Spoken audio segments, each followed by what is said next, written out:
Ini adalah rahasia tengah malam. Beranikah kau mendengarnya?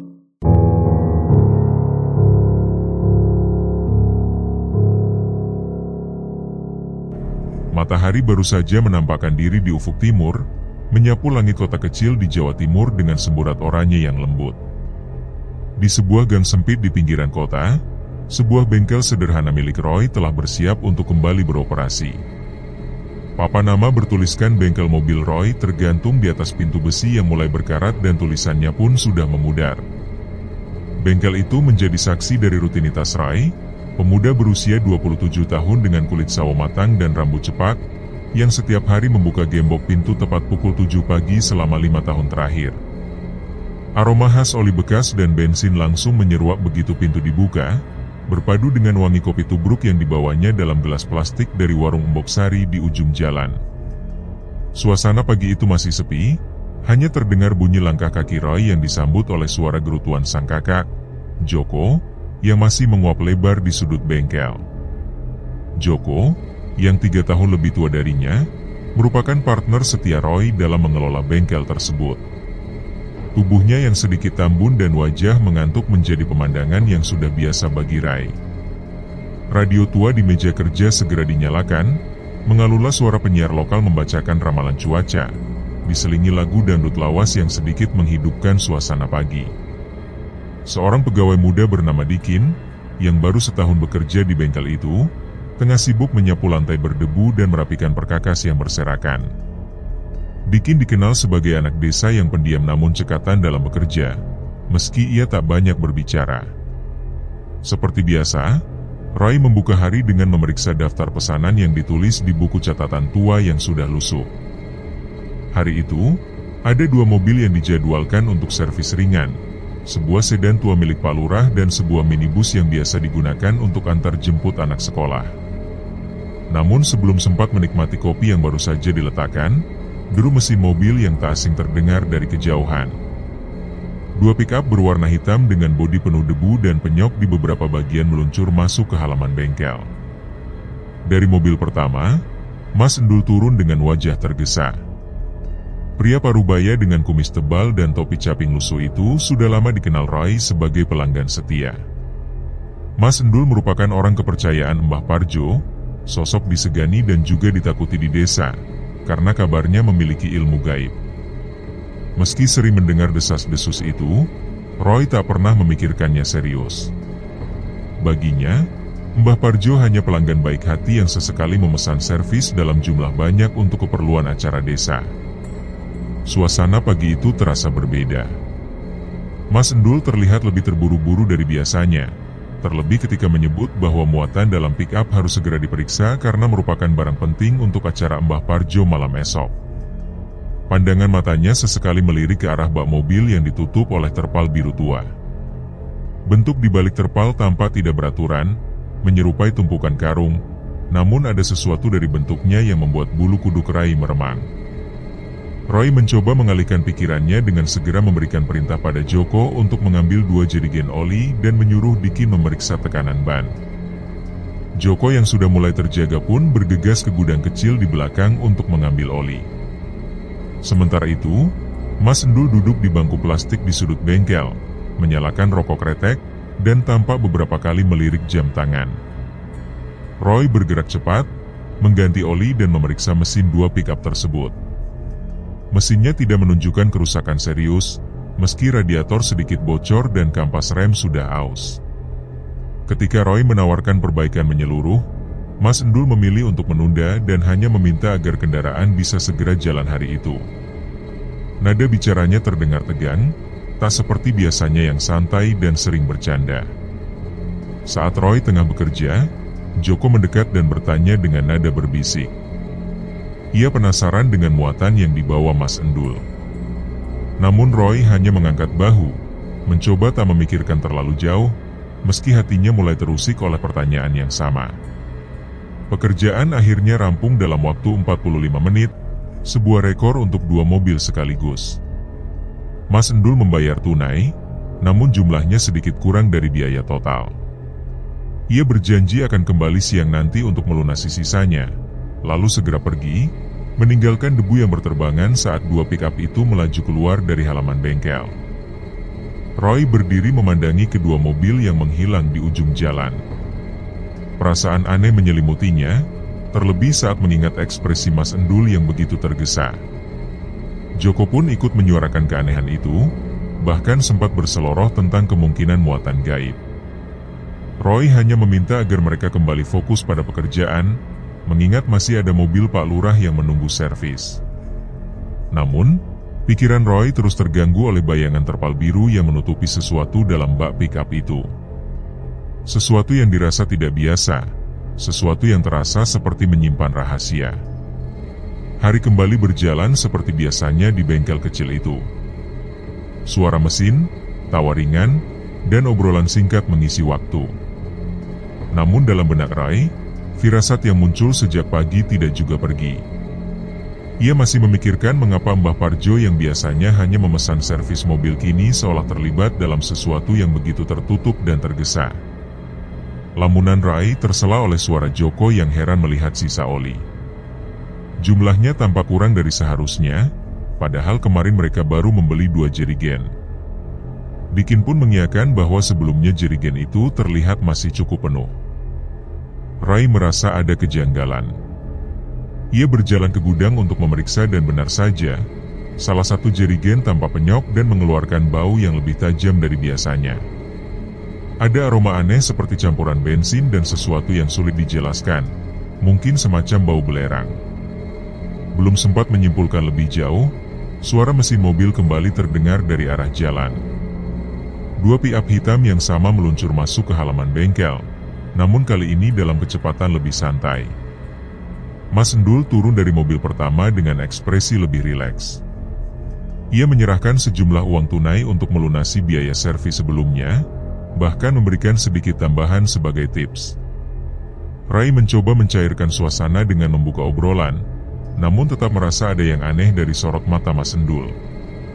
Ketika Rai bertanya tentang muatan yang diangkut pagi tadi, Mas Endul sempat terdiam, lalu memberikan isyarat yang menyiratkan bahwa Rai boleh melihat sendiri isi bak mobil. Perasaan ragu menyergap Rai, namun rasa penasaran lebih kuat. Joko dan Dikin yang mendengar percakapan itu segera mendekat dengan ekspresi penasaran dan sedikit ketakutan. Dengan gerakan perlahan, Mas Endul berjalan menuju bagian belakang pick-up dan mulai menarik sudut terpal biru yang terlihat sedikit basah. Perasaan aneh segera menyelimuti Rai, seolah napasnya tertahan menunggu apa yang akan terungkap di balik terpal itu. Cahaya matahari siang menembus sela-sela terpal biru yang terangkat, dan seketika napas Rai tercekat. Di dalam bak pick-up, tertata rapi tumpukan kepala sapi dan kerbau dalam jumlah yang sulit dihitung, kemungkinan mencapai puluhan. Bola mata yang telah mengempis, kulit yang memutih, dan bau darah kering yang menyengat, membuat Roy mundur tanpa sadar. Di sampingnya, Joko melontarkan umpatan pelan, sementara Dikin segera memalingkan wajah, mencengkeram gagang sapu seolah ingin melindungi diri dari sesuatu yang tak kasat mata. Bau busuk yang menyatu dengan sisa aroma oli menempel pada tangan Rai, membuat mualnya semakin menjadi. Mas Dul, yang tampak tak terganggu oleh pemandangan itu, menutup kembali terpal dengan sikap yang tenang namun terasa menyembunyikan sesuatu. Ia menjelaskan bahwa tumpukan kepala-kepala itu merupakan bagian dari ritual tahunan Mbah Parjo, sebuah tradisi larung ke laut yang selalu dilakukan pada malam 1 Suro, dengan tujuan agar desa tetap aman dan terhindar dari bencana. Ucapannya terdengar seolah ingin meredakan ketegangan, namun sorot matanya tetap menyisakan sesuatu yang tidak bisa dijelaskan dengan logika. Roy hanya bisa mengangguk, berusaha memahami dan mencerna apa yang baru saja disaksikannya. Joko, yang biasanya cerewet dan penuh komentar, kini hanya bergumam pelan, masih terguncang oleh kenyataan bahwa yang selama ini ia kira hanya karung biasa ternyata benar-benar bagian dari sebuah ritual yang selama ini hanya ia dengar lewat cerita. Dikin, yang sejak awal enggan menatap isi bak, hanya berucap lirih, mengaku pernah melihat hal serupa di kampungnya dahulu, meskipun tetap merasa merinding. Mas Dul kemudian menepuk bahu Roy dengan lembut, seolah ingin menghapus jejak kecanggungan yang tertinggal di udara. Ia menyampaikan undangan khusus dari Mbah Parjo untuk Roy dan Joko agar hadir dalam acara besok malam. Ia menyebut akan ada pertunjukan orkes tayub dan hidangan yang bisa dinikmati sepuasnya. Lalu segera naik ke mobil dan melaju, meninggalkan debu serta aroma samar yang masih menggantung di udara. Roy tetap berdiri mematung di halaman bengkel. Pikiran-pikirannya kacau, dipenuhi bayangan kepala-kepala hewan yang kini seolah terpahat jelas di dalam benaknya. Desas-desus tentang kekuatan mistis Mbah Parjo yang selama ini ia abaikan, kini mulai menggema di pikirannya. Ia mulai mempertanyakan ulang keputusannya untuk menganggap remeh segala hal yang selama ini hanya dianggap sebagai mitos. Keraguan itu kemudian diungkapkan kepada Joko, yang juga tampak gelisah. Meski ia mencoba bercanda dengan menyebut makanan gratis dan hiburan tayub sebagai alasan untuk tetap datang, raut wajahnya tidak bisa menyembunyikan rasa tidak nyaman yang perlahan tumbuh. Dikin, yang biasanya ramah dan rajin berbicara, hari itu hanya diam dan menyapu lantai dengan gerakan yang terasa lebih lambat dari biasanya. Sisa hari di bengkel berjalan dalam suasana yang tidak biasa. Roy berusaha tetap fokus menyervis mobil milik Pak Lurah, namun tangannya terasa kaku dan pikirannya kerap melayang. Ia bahkan beberapa kali salah memilih kunci pas. Joko yang biasanya menyanyi mengikuti irama radio, kini lebih banyak diam. Dikin juga bekerja dalam diam, namun sesekali melirik ke arah jalan tempat pick-up Mas Dul menghilang. Menjelang malam, saat bengkel ditutup, Roy duduk di bangku plastik di depan bengkel. Gelas kopi tubruk yang sudah dingin diletakkannya begitu saja. Pikirannya penuh dengan bayangan terpal biru dan tumpukan kepala hewan yang tidak akan bisa ia lupakan begitu saja. Sebuah firasat mulai mengganggunya, seakan undangan ke acara Mbah Parjo bukan sekadar hajatan biasa, tetapi langkah awal menuju sesuatu yang tak sepenuhnya ia pahami, atau mungkin justru sesuatu yang tidak ingin ia pahami. Malam 1 Suro akhirnya tiba. Langit terlihat gelap tanpa bintang, hanya diterangi oleh sinar bulan purnama yang pucat di kejauhan. Udara di kota kecil Jawa Timur itu terasa lebih lembab, membawa aroma tanah basah yang bercampur dengan bau asap kemenyan yang samar berasal dari rumah-rumah sekitar. Meski bayangan tumpukan kepala hewan masih menghantui pikiran mereka, Roy dan Joko memutuskan untuk tetap menghadiri undangan Mbah Parjo. Roy mencoba meyakinkan diri bahwa ini hanyalah hajatan biasa, apalagi mereka diundang secara khusus. Joko, meski ragu, akhirnya menyetujui, tergoda oleh janji pertunjukan orkes dan makanan gratis. Tepat pukul 7 malam, mereka berangkat menggunakan motor tua Roy, menyusuri jalan kampung yang berdebu menuju rumah Mbah Parjo di pinggir desa. Rumah besar berdinding kayu itu sudah tampak meriah dari kejauhan, diterangi lampu petromak dan sorotan lampu warna-warni yang berkedip-kedip. Suara gendang orkes dangdut menggema, berpadu dengan tawa dan sorak-sorai tamu yang mulai berdatangan. Setibanya di halaman rumah Mbah Parjo, mereka disambut oleh Mas Dul yang kini mengenakan kemeja batik lengan panjang dan kopiah hitam. Wajahnya tampak lebih santai dibandingkan kemarin, namun tetap menyisakan kilau aneh di matanya. Ia menyebut bahwa Mbah Parjo sempat bertanya mengapa mereka belum datang. Sentuhan tangannya di bahu Roy terasa hangat, tetapi ada kesan yang sulit dijelaskan dalam sikapnya. Di dalam rumah, tamu-tamu sudah memadati ruangan. Beberapa merupakan warga desa yang mereka kenal, namun sebagian lagi adalah wajah asing yang tidak familiar. Meja-meja panjang dipenuhi hidangan seperti nasi berkat, ayam kampung, sate kambing, gudangan, dan aneka kue tradisional.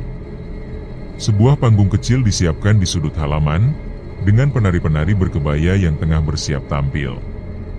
Suara musik dangdut mengalun dari orkes lokal, menciptakan suasana yang meriah. Roy dan Joko mengambil piring dan mulai mengisi makanan. Mereka duduk di bangku kayu dekat panggung, mencoba menikmati suasana. Namun, saat Roy mulai mengunyah sate, ia merasa ada yang aneh. Daging terasa hambar, seolah tanpa bumbu. Nasi yang masuk ke mulutnya pun tidak seperti biasa, lebih menyerupai butiran plastik kecil. Joko yang duduk di sampingnya merasakan hal serupa. Bahkan buah pisang yang terlihat mulus, terasa seperti mengunyah lilin. Keduanya saling pandang, mulai merasakan ketidaknyamanan yang nyata.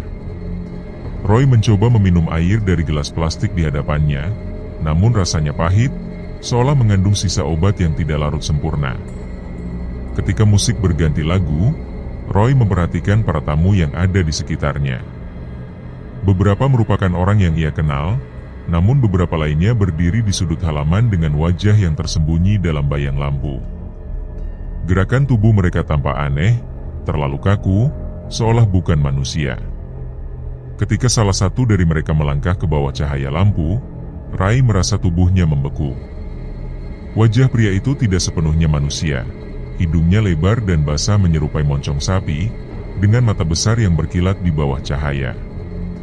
Joko pun melihat hal serupa, kali ini pada seorang wanita yang berdiri di dekat meja makanan, dengan wajah yang mirip kambing dan pupil mata yang memanjang seperti celah. Roy berusaha berpikir jernih, mungkin ini hanya ilusi atau pantulan cahaya yang menipu. Namun, semakin ia memperhatikan, semakin banyak tamu asing yang menunjukkan keanehan. Ada yang memiliki wajah menyerupai kerbau, bahkan ada yang berjalan dengan langkah berat seperti sedang menanggung beban tak terlihat. Aroma kemenyan kini semakin kuat, bercampur dengan bau aneh yang mengingatkan Roy pada tumpukan kepala hewan yang ia lihat kemarin. Ia merasa mual. Ia ingin pergi. Ia menyampaikan pada Joko keinginannya untuk pulang dengan alasan tidak enak badan. Joko mengangguk cepat, wajahnya pucat. Mereka meletakkan piring yang hampir tak disentuh dan berjalan perlahan menuju pintu keluar, berusaha tidak menarik perhatian. Namun langkah mereka terhenti saat melihat Mbah Parjo berdiri di ambang pintu rumah, menatap mereka dengan senyum tipis. Mata Mbah Parjo, yang biasanya tampak teduh dan bersahabat, kini terlihat berkilat, menyerupai mata binatang dalam kegelapan. Mas Dul tiba-tiba muncul di samping mereka, menawarkan agar mereka ikut menikmati tayuban terlebih dahulu. Roy menolak dengan alasan bengkel harus dibuka pagi-pagi dan tubuhnya sedang tidak fit. Mas Dul mengangguk, tetapi senyumnya terasa seperti topeng yang menutupi sesuatu yang lain. Mereka tidak membuang waktu. Begitu berada di atas motor, mereka segera meninggalkan rumah besar itu. Jalan desa yang biasanya terasa biasa saja, malam itu diliputi hawa dingin yang menusuk hingga ke tulang. Roy mulai merasa mual, sementara Joko yang duduk di belakang menggigil, meski udara tak seharusnya sedingin itu. Joko melontarkan kekhawatirannya tentang apa yang mereka makan, menyampaikan bahwa tubuhnya terasa tidak enak. Roy tidak menjawab. Pikirannya penuh oleh wajah-wajah aneh yang baru saja dilihatnya, oleh bau kemenyan, dan oleh senyum Mbah Parjo yang akan sulit dilupakan. Sesampainya di rumah, mereka segera masuk dan mengunci pintu rapat-rapat. Namun, malam itu bukanlah malam yang mudah untuk dilewati. Tidur tidak datang dengan mudah, bahkan terasa seperti menjauhkan diri sepenuhnya. Roy terbangun berkali-kali, dihantui oleh perasaan bahwa ada sesuatu yang bergerak di sudut kamar. Malam itu terasa jauh lebih gelap dari biasanya, seolah bayangan menyelimuti setiap sudut rumah kecil mereka di gang sempit pinggiran kota. Angin malam bertiup pelan, membawa suara gesekan daun kelapa yang menari di luar, tetapi bagi Rai, setiap desis itu terdengar seperti bisikan samar yang menyampaikan pesan tak dimengerti. Setelah meninggalkan hajatan di rumah Bapak Parjo, tubuh mereka terasa lemas dan perut mulai berontak tanpa sebab. Ketika Roy mencoba menyalakan lampu neon di ruang tamu, cahaya putihnya terasa terlalu menusuk, menampakkan wajah pucat Joko yang meringkuk di kursi kayu. Tubuh kakaknya terasa panas, keringat membasahi dahi, dan raut wajahnya menunjukkan ketidaknyamanan yang nyata. Roy hanya bisa mengangguk pelan, karena dirinya pun merasakan hal serupa. Tenggorokannya kering, mulutnya pahit, dan rasa itu tidak juga hilang meski telah berkumur berkali-kali sejak minum air di rumah Bapak Parjo. Saat Roy menuju dapur untuk mengambil segelas air dari teko plastik, rasa aneh langsung menyergap begitu air itu menyentuh lidahnya. Ada bau tanah yang samar, memicu rasa ingin muntah yang tak tertahan. Ia mencoba memeriksakan rasa itu kepada Joko, yang juga mencicipinya dan langsung menunjukkan ekspresi serupa, getir dan tidak wajar. Ketakutan yang tak terucap mulai menjalar dalam diam. Mereka memutuskan untuk tidur dengan harapan kondisi akan membaik keesokan pagi. Lampu dimatikan, menyisakan cahaya kecil dari lampu tidur di sudut kamar. Namun, kantuk tetap enggan datang. Roy kembali terjaga karena firasat yang mengganggu. Bayangan menyerupai kepala sapi tampak sekilas di dinding, tapi hilang saat matanya digosok. Di sisi lain, Joko mulai mengigau, menyebut-nyebut tentang mata besar dan bau darah, membuat bulu kuduk Rai meremang. Ketika malam sudah hampir mencapai puncaknya, tubuh Rai tiba-tiba menggigil seperti sedang demam tinggi. Nafasnya terasa berat, dan dadanya seolah ditindih sesuatu. Di saat yang sama, Joko bangkit dari tidurnya, duduk menatap kosong ke dinding. Di antara hening itu, terdengar ketukan dari arah pintu depan, pelan namun jelas. Irama ketukan itu semakin kuat, diselingi suara-suara aneh yang menyerupai desisan angin membentuk kata-kata yang tidak dapat dimengerti. Roy berusaha menyalakan senter dari ponselnya, namun layar ponsel itu tiba-tiba mati padahal sebelumnya penuh daya. Joko mulai mengeluh nyeri di perut dan bergegas menuju kamar mandi. Roy mengikutinya dalam kepanikan yang semakin memuncak. Di bawah cahaya lampu redup, Joko memuntahkan cairan hitam kental yang bercampur dengan ulat-ulat kecil yang masih bergerak. Bau busuk yang menyeruak dari wastafel mengingatkan Roy pada aroma kepala sapi dan kerbau di pick-up Mas Endul. Ia hanya bisa terpaku, menahan mual dan ketakutan yang berbaur menjadi satu. Tidak lama kemudian, Rai pun merasakan hal serupa. Ia berlutut dan memuntahkan cairan yang sama pekat dan menjijikan di lantai kamar mandi. Setelah itu, tubuh mereka terasa sedikit lebih ringan, tetapi napas mereka masih tersengal, wajah mereka pucat seperti tak berwarna. Roy membantu Joko kembali ke kamar, lalu keduanya terduduk di lantai, mencoba menenangkan diri yang porak-poranda. Dugaan bahwa makanan atau ritual di rumah Bapak Parjo telah membawa dampak buruk mulai terlintas dalam pikiran mereka. Keesokan paginya, bengkel tetap tutup. Dikin yang datang seperti biasa terkejut melihat kondisi Roy dan Joko. Ia membantu membuka ventilasi bengkel agar udara segar bisa masuk. Roy hanya mampu menggeleng lemah ketika ditanya apa yang terjadi, dan Joko yang masih berbaring hanya bisa mengangguk samar ketika Dikin menawarkan bantuan. Sepanjang hari, keadaan mereka tidak menunjukkan tanda-tanda membaik. Roy merasa seperti berada dalam kabut yang mengurung pikirannya. Bayangan kepala hewan dan suara ketukan semalam terus berdengung di kepalanya. Joko, yang biasanya ceria, kini lebih banyak diam dan sesekali masih mengeluh perih di perut. Desas-desus tentang kekuatan mistis Bapak Parjo yang dahulu hanya dianggap angin lalu, kini mulai terngiang sebagai kenyataan yang menakutkan. Sore itu, ibu mereka, Embok Sarti, datang setelah mendengar kabar dari Dikin. Wajahnya menunjukkan kekhawatiran mendalam ketika melihat anak-anaknya dalam kondisi seperti itu. Ketika mendengar cerita tentang kejadian di rumah Bapak Parjo, ekspresinya berubah drastis.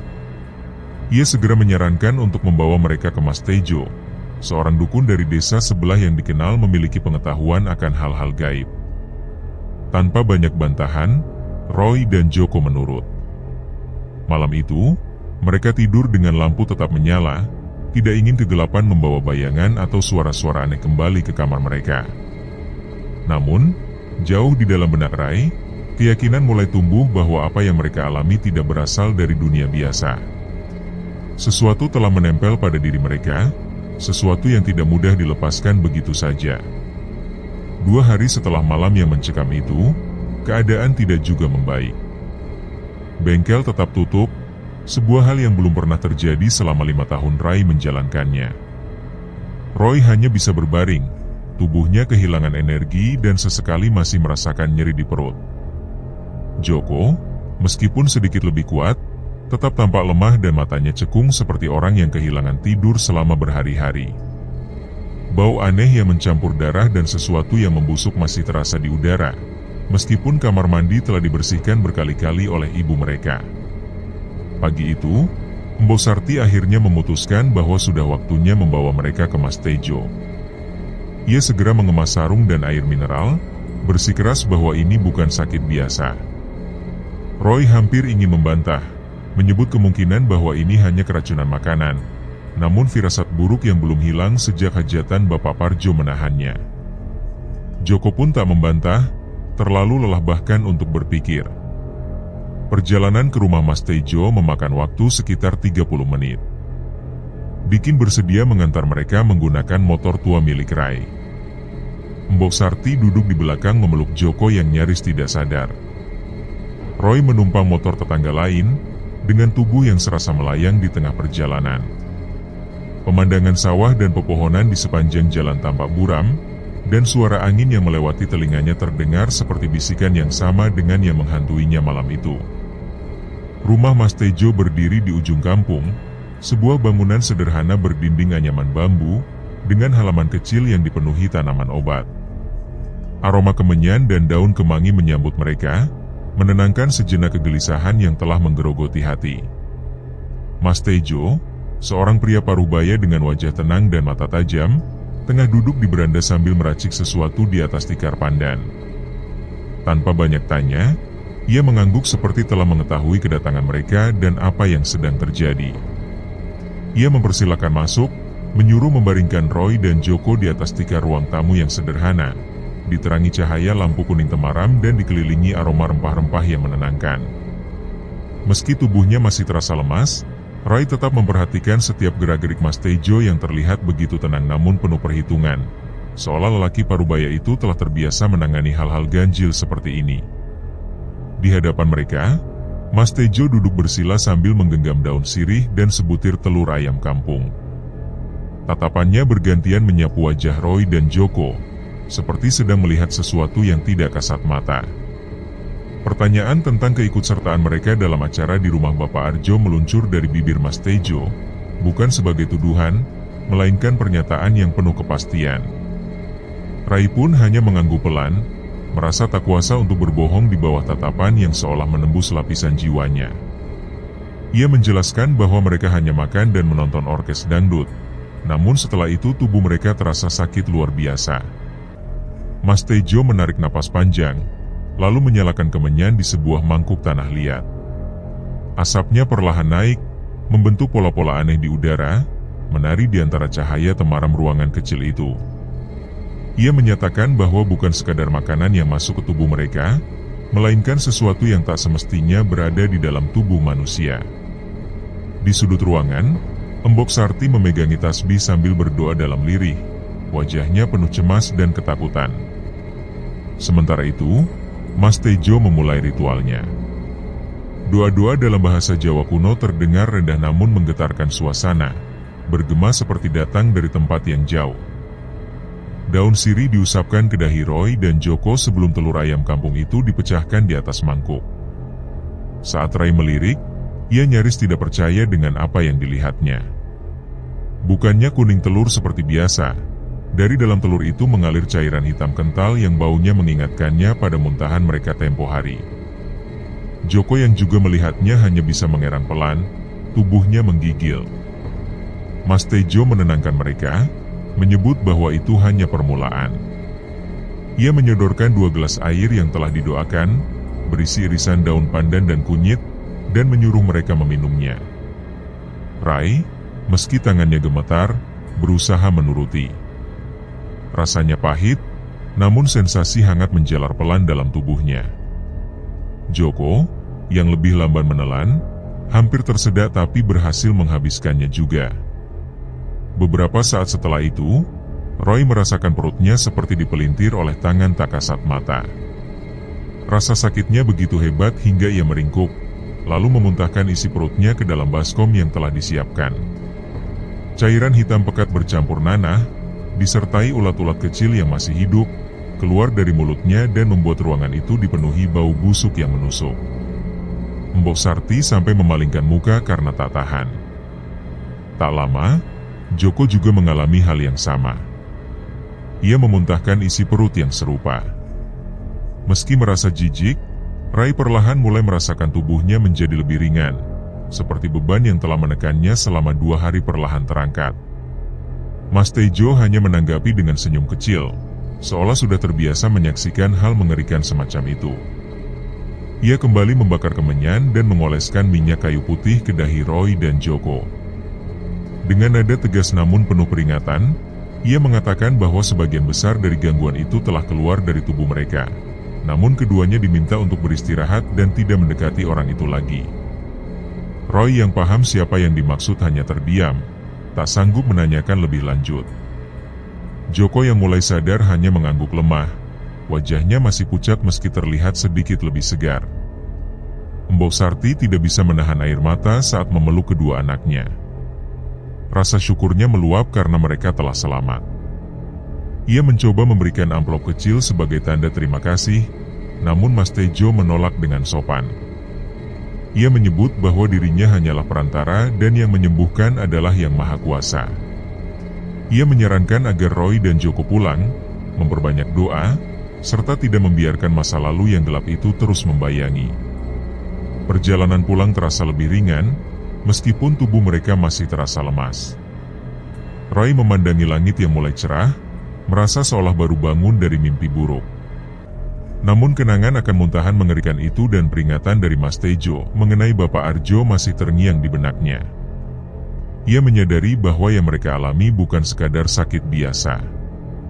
Ada sesuatu yang lebih gelap dan mungkin masih mengintai di balik ritual malam satu suro itu. Seminggu setelah kejadian di rumah Mas Tejo, kondisi Roy dan Joko perlahan membaik. Meskipun bayangan dari malam yang mencekam itu belum sepenuhnya hilang, bengkel mereka kembali beroperasi seperti biasa. Suara radio dangdut mengalun pelan di antara suara alat dan mesin, dan bau oli kembali memenuhi udara. Roy kini bekerja di bawah kap mobil sedan tua milik Pak Lurah dengan gerakan yang lebih hati-hati, seolah tak ingin lagi mengusik ketenangan yang baru saja kembali. Joko yang masih terlihat sedikit pucat mulai bisa bercanda lagi, meski nada suaranya terdengar lebih rendah dan hati-hati.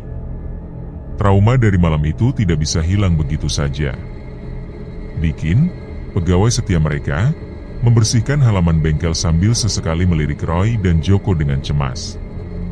Pertanyaannya tentang kondisi mereka ditanggapi Roy dengan senyum kecil dan gurauan ringan, mencoba menepis sisa rasa takut yang masih tertinggal. Joko hanya tertawa kecil, meskipun sorot matanya masih menyimpan kegelisahan. Malam-malam yang biasanya tenang, kini menjadi waktu yang penuh kewaspadaan. Roy sering terbangun karena suara ketukan samar, yang kemudian ia sadari hanyalah angin yang menggoyang jendela. Joko yang dulu tidur nyenyak, kini selalu memeriksa pintu sebelum tidur, memastikan semuanya terkunci rapat. Nama Bapak Arjo tidak lagi dibicarakan secara terbuka, namun setiap kali disebut oleh pelanggan atau tetangga, Roy dan Joko akan saling menatap, berbagi rahasia yang terlalu berat untuk diucapkan. Desas-desus tentang Bapak Arjo pun semakin merebak, terutama setelah kabar kematiannya tiba-tiba tersebar. Menurut kabar, ia ditemukan duduk di beranda rumahnya dengan wajah tenang namun mata terbuka lebar, seolah baru saja melihat sesuatu yang tidak bisa dilihat orang lain. Tak ada yang tahu penyebab pasti kematiannya. Warga desa mulai berbisik bahwa itu mungkin adalah kutukan atau balasan dari ritual-ritual yang selama ini ia lakukan.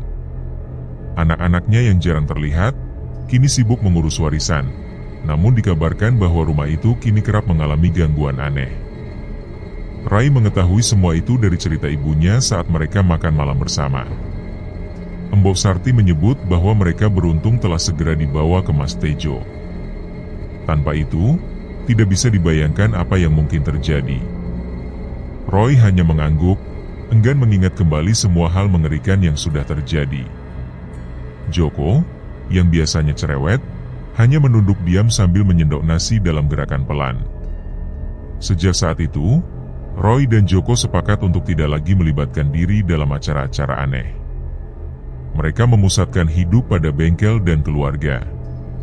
Ketika Mas Endul datang beberapa hari kemudian untuk mengundang mereka ke acara 7 harian Bapak Arjo, mereka menolak dengan sopan namun tegas. Bengkel kembali berjalan seperti biasa, namun kini Roy lebih selektif terhadap pelanggan. Ia tidak lagi menerima servis mendadak, terutama dari orang-orang yang terlibat dalam urusan mistis. Bahkan ia meminta Dikin untuk memeriksa muatan mobil sebelum dikerjakan, dan memintanya melapor jika ada yang mencurigakan. Malam-malam di rumah kini diisi dengan doa bersama yang dipimpin oleh Embok Sarti. Roy yang dulu cenderung cuek, kini mulai rajin membaca ayat-ayat pendek yang diajarkan ibunya, berharap semua itu mampu menjaga dirinya dan keluarga dari hal-hal yang tak terlihat. Joko pun mulai lebih diam saat malam tiba, seolah tak ingin membangkitkan kenangan buruk yang masih membekas. Kisah itu menjadi pelajaran pahit bagi Rai, bahwa dunia ini penuh dengan hal-hal yang tidak selalu bisa dijelaskan. Ia tidak lagi memandang sebelah mata cerita-cerita tentang Bapak Arjo atau desas-desus mistis lainnya. Kini, bengkel sederhana itu menjadi tempat untuk menjalani hidup yang lebih tenang dan penuh kehati-hatian. Namun di lubuk hati Roy yang terdalam, trauma itu masih ada. Seperti bayangan yang bersembunyi di balik tawa atau denting perkakas di bengkelnya. Terkadang, saat malam menjelang dan bengkel hendak ditutup, ia masih sempat melirik ke arah jalan gelap tempat pick-up Mas Endul dulu melintas. Saat itulah, ia tak bisa menahan diri untuk memastikan kembali bahwa pintu bengkel benar-benar terkunci rapat. Sebab dalam hati kecilnya, ia tahu satu hal, jangan sampai semua itu terulang kembali.